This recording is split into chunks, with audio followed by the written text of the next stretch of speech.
Hello everyone, good morning. I hope आप सभी अच्छे होंगे। आज है 29 फरवरी 2024 और 29 फरवरी 2024 से जितने भी करंट अफेयर बनेंगे इम्पोर्टेंट, उनको हम बारी बारी से देखेंगे। सबसे पहला क्वेश्चन है, राष्ट्रीय विज्ञान दिवस प्रति वर्ष कब मनाया जाता है? तो राष्ट्रीय विज्ञान दिवस जो कि 28 फरवरी के दिन मनाया जाता है और इस बार का जो थीम है राष्ट्रीय विज्ञान दिवस का, वो है विकसित भारत के लिए स्वदेशी तकनीक। विकसित भारत के लिए स्वदेशी तकनीक इस बार का राष्ट्रीय विज्ञान दिवस का थीम है। उसी प्रकार हम कुछ इम्पोर्टेंट देख लेंगे प्रमुख दिवस जो कि काफ़ी इम्पोर्टेंट है, उसको एक बार हम रिकॉर्ड कर लेंगे। ठीक है, तो क्या है 10 जनवरी। 10 जनवरी के दिन विश्व हिंदी दिवस के रूप में मनाया जाता है। 25 जनवरी जो कि अंतर्राष्ट्रीय उत्पाद दिवस के रूप में मनाया जाता है। 21 फरवरी 21 फरवरी के दिन अंतर्राष्ट्रीय मातृभाषा दिवस के रूप में मनाया जाता है और 8 मार्च अंतर्राष्ट्रीय महिला दिवस के रूप में मनाया जाता है। 22 अप्रैल विश्व पृथ्वी दिवस के रूप में मनाया जाता है। 3 मई जो कि विश्व प्रेस स्वतंत्रता दिवस के रूप में मनाया जाता है। ये काफ़ी इम्पोर्टेंट है, ये बारी बारी से सभी एग्ज़ामों में पूछे जाते हैं, इसलिए मैंने इनको हाईलाइट करके एक बार इनमें हम रखा है।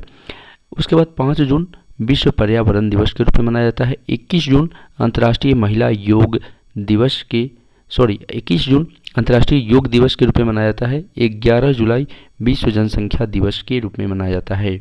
12 अगस्त अंतर्राष्ट्रीय युवा दिवस के रूप में मनाया जाता है। 16 सितंबर विश्व ओजोन दिवस के रूप में मनाया जाता है। वहीं 21 सितंबर अंतर्राष्ट्रीय शांति दिवस के रूप में मनाया जाता है। 27 सितंबर विश्व पर्यटन दिवस के रूप में मनाया जाता है।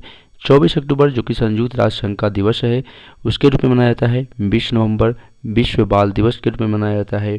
26 नवंबर विश्व पर्यावरण संरक्षण दिवस के रूप में मनाया जाता है।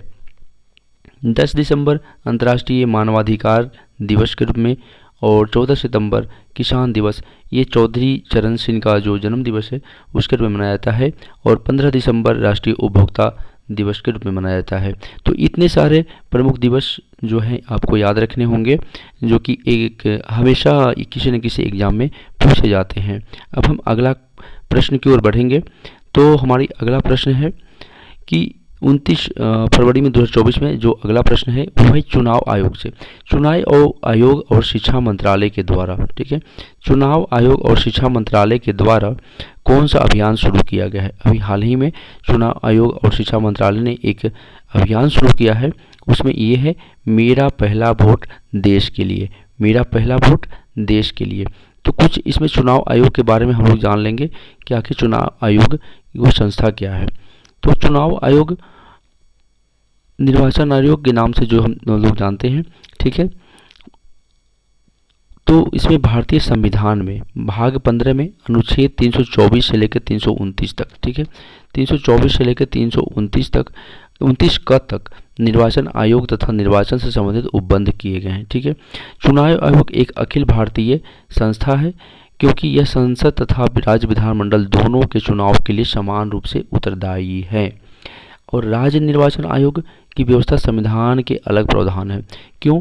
क्योंकि इसमें जो है पंचायत का जो चुनाव होता है, पंचायत का चुनाव, वो इसकी जिम्मेवारी है राज्य निर्वाचन आयोग की, इसलिए इसका व्यवस्था जो संविधान में अलग किया गया है।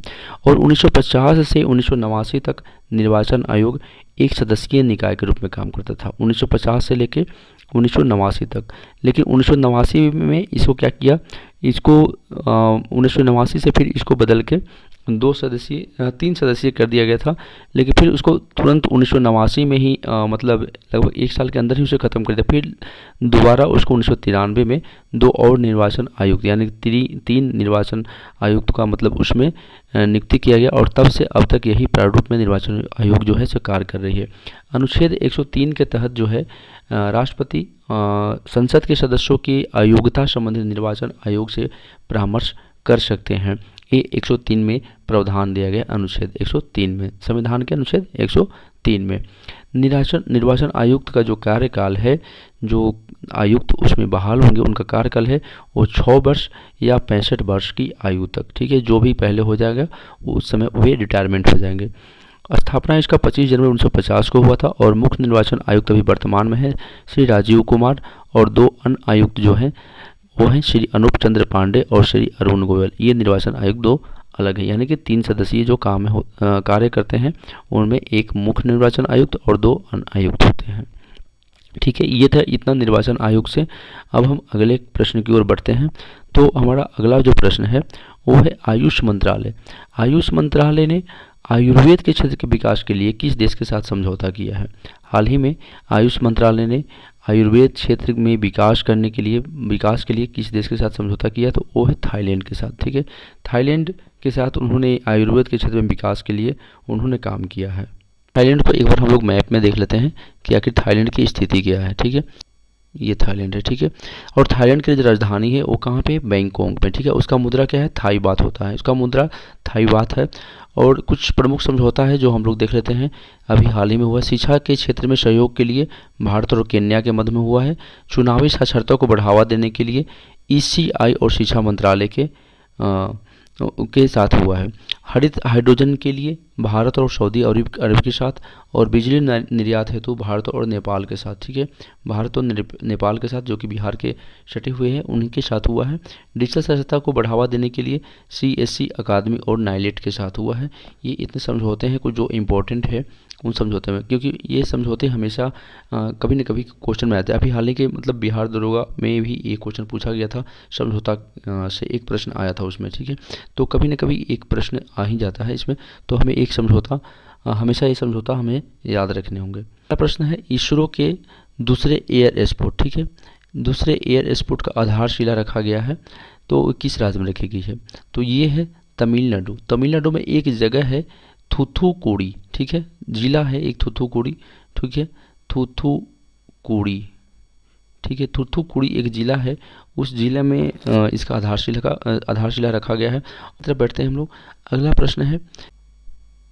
अगला जो प्रश्न है, राष्ट्रपति ने हाल ही में किसे लोकपाल अध्यक्ष नियुक्त किया है? तो ये है अजय माणिकराव खानविलकर। अजय माणिकराव खानविलकर को राष्ट्रीय उन्होंने अध्यक्ष नियुक्त किया है, लोकपाल अध्यक्ष नियुक्त किया। इसके बाद है ये सुमन बेरी का। तो सुमन बेरी क्या है? तो सुमन बेरी हैं ये नीति आयोग के उपाध्यक्ष है। ठीक है, नीति आयोग के उपाध्यक्ष है। और हर्ष चौहान कौन है? हर्ष चौहान है राष्ट्रीय अनुसूचित जनजाति आयोग के जो है अध्यक्ष है। ठीक है, राष्ट्रीय अनुसूचित आयोग के अध्यक्ष हैं। उसके बाद क्या है? विजय सांपला जी हैं क्या? ये है राष्ट्रीय अनुसूचित जाति के आयोग के अध्यक्ष हैं। की तरफ बढ़ते हैं। तो अगला प्रश्न है हमारा, T20 अंतर्राष्ट्रीय क्रिकेट में सबसे तेज शतक लगाने वाले खिलाड़ी कौन बन गए हैं? T20 में। ठीक है, T20 यानी 2020 में अंतर्राष्ट्रीय क्रिकेट में सबसे तेज शतक लगाने वाले खिलाड़ी कौन बन गए हैं?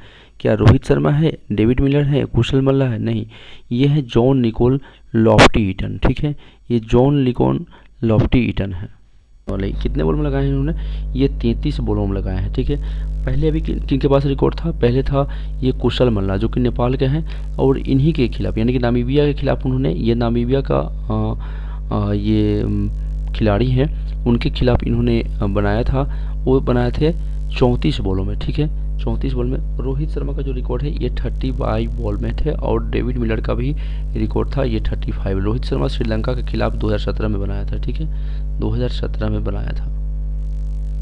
और ये डेविड मिलर भी 35 बॉलों में बनाया था। ये बांग्लादेश के खिलाफ बनाया था। ठीक है, बांग्लादेश के खिलाफ बनाया था, ये भी 2017 में ही बनाया था। ठीक है, और ये दोनों का रिकॉर्ड किसने तोड़ा था? ये कुशल मल्ला तोड़ा था। और ये जो कि नेपाल का प्लेयर है। ठीक है, ये नेपाल का प्लेयर है। और ये जो है जॉन निकोल लॉफ्टी ईटन, ये नामीबिया का प्लेयर है। वैश्विक बौद्धिक संपदा सूचकांक। ठीक है, वैश्विक बौद्धिक संपदा सूचकांक 2024 में भारत का कौन सा स्थान प्राप्त हुआ है? तो भारत का स्थान उसमें जो प्राप्त हुआ है वो है 42वां स्थान प्राप्त हुआ है। ठीक है, 42वां स्थान। ये 2023 में भी इसका 42वां स्थान ही था। ठीक है, 2023 की बात करें तो उसमें भी 42वां स्थान ही था। ठीक है, और अभी 2024 में भी 42वां स्थान ही मिला है भारत को। ठीक है, तो ये था 7 ये जो इम्पोर्टेंट क्वेश्चन था। कुछ जीके का हम लोग ट्रिक्स के साथ हम लोग देख लेंगे। तो उसमें क्या है जीके का, तो जीके में है आज हम लोग टॉपिक हड़प्पा कालीन लिए हैं, ठीक है। ये हड़प्पा कालीन सभ्यता के जो नदी पे जो बसा हुआ जो क्षेत्र है उसके बारे में हम लोग कुछ जानेंगे उस ट्रिक के साथ में, ठीक है। तो इसमें क्या है, सबसे पहला है हड़प्पा। हड़प्पा रावी नदी के तट पर है।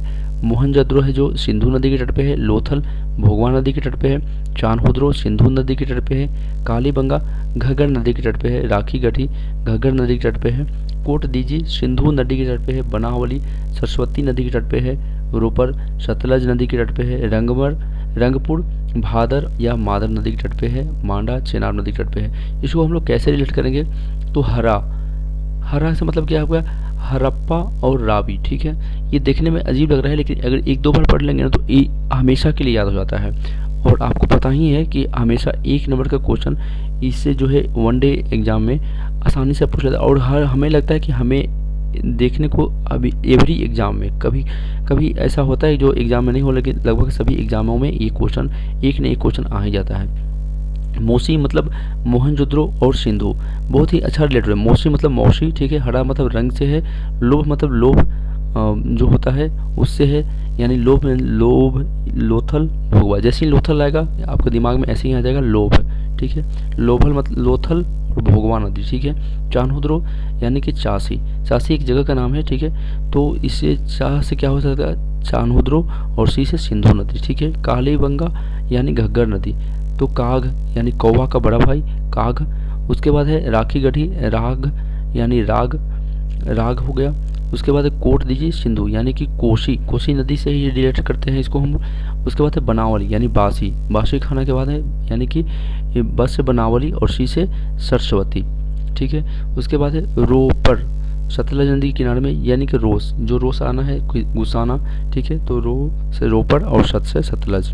उसके बाद है रंगपुर भादर या मादर। रंभा जो कि कोई एक्ट्रेस का नाम है रंभा, ठीक है। मांडा और चेनाब यानी कि मोची तो आपको पता ही है। तो मो से हो गया, माँ से हो गया मंडा और चे से चिनाब, तो मोची इसको दे दिए हैं। तो ऐसे रिलेट करके हम लोग याद करेंगे। और इसी को अभी इसमें हम आपको बता रहे हैं, ये सिर्फ इतना ही ट्रिक नहीं है, इसको तो सिर्फ हम याद करवा रहे हैं कि आपको कुछ समझ में आ जाए। बाकी पूरा हड़प्पा कालीन सभ्यता का जो नदी के तट पे उसका खोज करने वाला और मतलब किस नदी पे है और खोज करने वाला, ये सारे का ट्रिक है मेरे पास। ये कल का वीडियो में हम इसको दोनों का रिलेट करके हम उसमें लेके आएंगे। तब तक के लिए धन्यवाद दोस्तों।